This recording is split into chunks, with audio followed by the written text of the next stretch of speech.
पाकिस्तान में साल से दहशतगर्दी के वाक़यात भी हो रहे हैं। फिर हमने देखा कि लाहे अमल भी बना और बड़ा बाकायदा लाहे अमल बना था जब तमाम सियासी जमातों ने एक पेज पर होकर नेशनल एक्शन प्लान के हवाले से फैसला किया था। लेकिन इस वक्त जो मौजूदा सूरत हाल है उसमें बड़ा मुख्तलिफ राय है। खैबर पख्तूनख्वा हुकूमत की वो अफगानिस्तान से मुज़ाकरात चाहते हैं, बातचीत के ज़रिए मसले का हल चाहते हैं। विफाक एक मुख्तलिफ पोजीशन रखता है, बिलखुसूस जो बलूचिस्तान में वाक़यात हुए उसकी कड़ी अफगानिस्तान से जोड़ते हुए। सो आप समझते हैं कि एक मुश्तरका पॉलिसी इन तकसीम शुदा हालात के अंदर दहशतगर्दी से निपटने के लिए बन सकती है, और जो माजी में हमारे हालात रहे इम्प्लीमेंटेशन नेशनल एक्शन प्लान की नहीं हो सकी, किस हद तक उम्मीद रखते हैं आप कल की जो बैठक होने जा रही है उससे? जी बहुत शुक्रिया आपसे, आपने मौका दिया। मेरे ख्याल में जो इनकन्सिस्टेंसी है वो सियासतदानों की कम और रियासत के नॉन इलेक्टेड एक्टर्स हैं उनके अंदर ज़्यादा है। ये एम्पावरमेंट जो है उनको बराए नाम भी अगर चाहिए होती है तो हमेशा दी है, आइन के अंदर तरमीम करके दी है, मिलिट्री कोर्ट्स फॉर टेररिस्ट बना के दी गई है, कार्ड ब्लांच अथॉरिटी दी गई है, और उसके बाद एक बहुत ही हौलनाक वाक़यात के बाद बच्चों का कत्ल आर्मी पब्लिक स्कूल में, इस तरह के हमलों के बाद, लेकिन फिर भी हमने देखा कि ये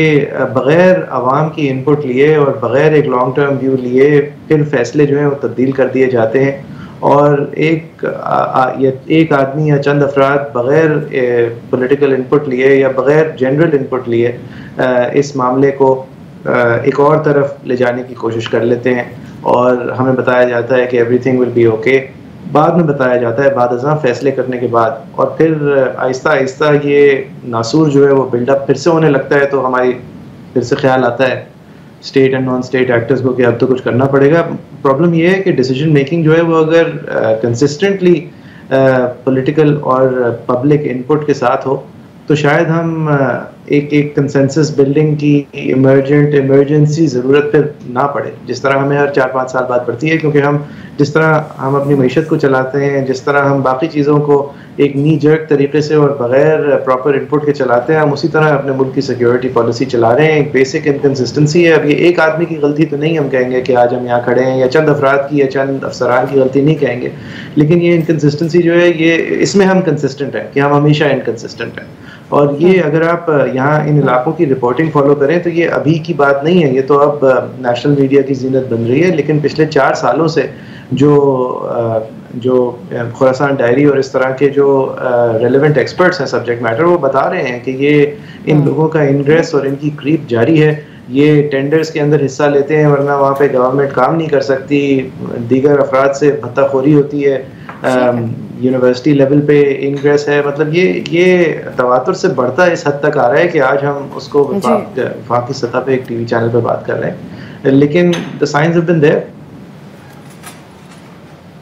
जी, और ग्राउंड से रिपोर्ट करने वाले हमें बारहा बताते रहे कि पाकिस्तान में नो गो एरियाज़ हैं। पार्लियामान के अंदर मौलाना साहब भी इसकी निशानदही करते रहे, लेकिन हमने और फिर जो इंटरनेशनल अबीटम इंडेक्स है उसने भी हमें साफ जाहिर किया कि कितना बड़ा फ़र्क पड़ चुका है, कितनी दहशतगर्दी के वाक़यात के अंदर। यही BLA फैसल साहब जो 105 वाक़यात दहशतगर्दी के किए वो 500 समथिंग के ऊपर पहुँच गए 1 साल के फ़र्क से। सो इसी गुफ्तगू में अब जिस तरह मोइज साहब बात कर रहे थे, मैं चाहूँगी इसको आप आगे बढ़ाएं। आप एज अ पोलिटिकल ऑब्जर्वर भी जो पाकिस्तान की सियासत में रहे, सियासी आज़म की या दहशतगर्दी जैसे मसले के ऊपर एक पेज पे आने से ज़्यादा इंपॉर्टेंट हमारी पॉलिसीज़ का कंसिस्टेंट होना और उनकी इम्प्लीमेंटेशन आप भी समझते हैं जिन ग्राउंड्स पे मोइज साहब गुफ्तगू कर रहे थे? देखिए अब साहब, जब तक मुल्क में सियासी अदम इस्तेहकाम रहेगा, पॉलिटिकल डिवाइड रहेगी, तो टेररिज्म से आप नबर्द आज़मा नहीं हो सकते, क्योंकि जो टेररिज्म है वो किसी एक सूबे का, एक पार्टी का, एक धड़े का, एक लिसानी कौम का मसला नहीं है। तो ये एक नेशनल इशू है, और नेशनल इशू को जब आपने APS के बाद एक नेशनल एक्शन प्लान बनाया, उसके बाद आपको पता है कि 21st अमेंडमेंट आई, सन क्लॉज के तहत फौजी अदालतें जो है सनसेट क्लॉज के तहत बनाई गई। एक बहुत बड़ा पूरी कौम जो है वो दहशतगर्दी के ख़िलाफ़ खड़ी हुई। तो उसमें एक पॉलिटिकल कंसेंसस उस वक़्त की एस्टैब्लिशमेंट ने ये डेवलप करवाया, इनिशिएटिव लेके, और उस पॉलिटिकल डिवाइड को लेके चलने की वजह से पाकिस्तान में जो एक यकजहती होनी चाहिए। देखिए फ़ौज बहुत बड़ी जंग लड़ी है, KP में, बलूचिस्तान में, बाकी जगहों के ऊपर भी लड़के शहादतें दे रहे हैं, और बहुत ज़्यादा पुलिस फोर्स है या दूसरी लॉ इन्फोर्समेंट एजेंसी है, आर्म फोर्सेस मिलिट्री के लड़के भी शहादतें दे रहे हैं। सो ये तमाम ऑब्वियसली शहदा अब हमारे हैं, कौम के हैं, किसी दायरे के तो नहीं होते, शहीद तो सबके होते हैं, लेकिन इसके बावजूद जो यकजहती होनी चाहिए जो आपको पहले नजर आती थी, क्या वो है? अभी फोकस एक पार्टी को क्रश करना है जब से ये PDM-1 आया है और उससे ऑनवर्ड्स, उसके जो पॉलिटिकल एंडेवर्स हैं, यानी छोटे छोटे मामलात हैं। यूसुफ गिलानी साहब ने बहुत अच्छी एक रवायत कायम की, चौधरी रियासत को प्रोडक्शन ऑर्डर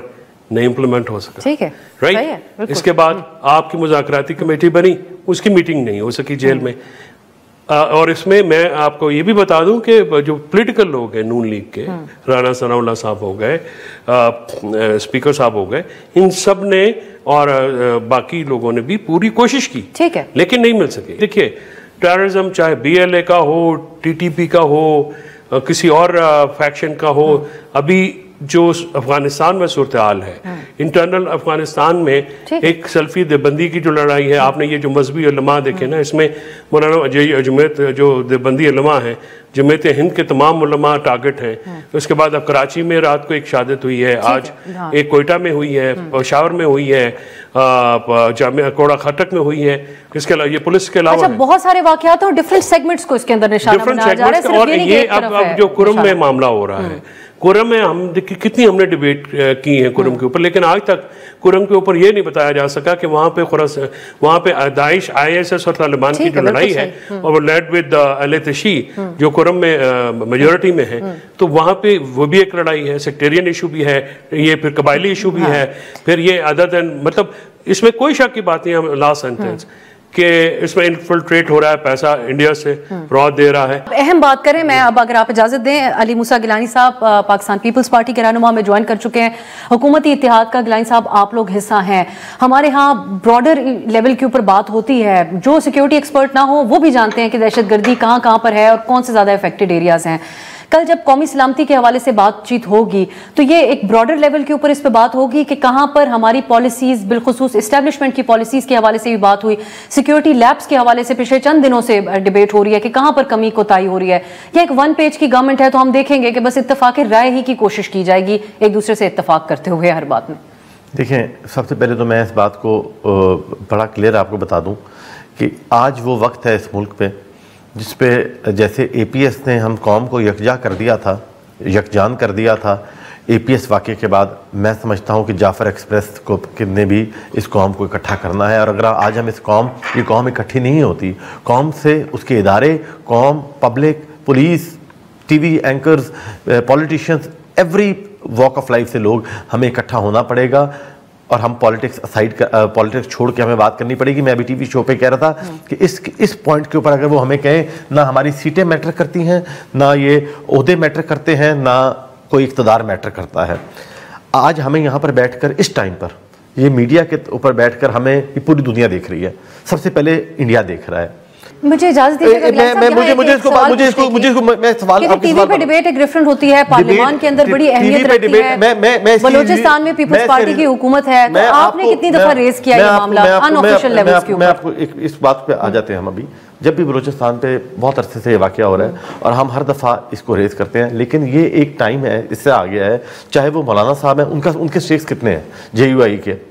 बलूचिस्तान में, उनके बहुत स्टेक्स हैं, उनका बहुत वोट बैंक है JUI का बलूचिस्तान के अंदर। तो हम सबको कल जो मीटिंग हो रही है वो बहुत अहम मीटिंग होगी। मैं जहाँ से आया हूँ, मेरे 2 जहाज आए हैं मुल्तान में लाशों के बलूचिस्तान से।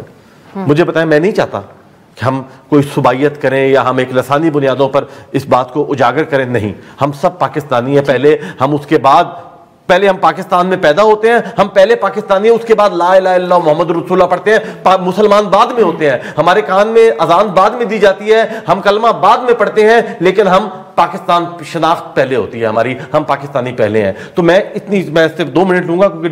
This matter is very important and very emotional as well. तो हमें इस पे एक यकजा, और इसके अंदर सबसे इंपॉर्टेंट जो APS का वाकया हुआ था, जो टेररिस्ट TTP थी, तालिबान थे, वो अफगानिस्तान, और वो एक डिफरेंट सिचुएशन थी। उसके अंदर इंडिया की मुदाखलत थी लेकिन कम थी, लेकिन इसके अंदर इंडिया की मुदाखलत बहुत ज्यादा है बलूचिस्तान के अंदर, जिसके अंदर शर्म अल शेख के अंदर यूसुफ रजा गिलानी साहब ने, आपको याद होगा, इजिप्ट में इंडिया को तस्लीम करवा लिया था उनकी मुदाखलत बलूचिस्तान के अंदर, जिसमें सर क्रीक भी शामिल कराया था, सियाचिन और सर क्रीक वाली बात भी हुई थी, जिसपे मनमोहन सिंह को बड़ा बैकलैश हुआ उनके मुल्क में। तो ये ऑन रिकॉर्ड है।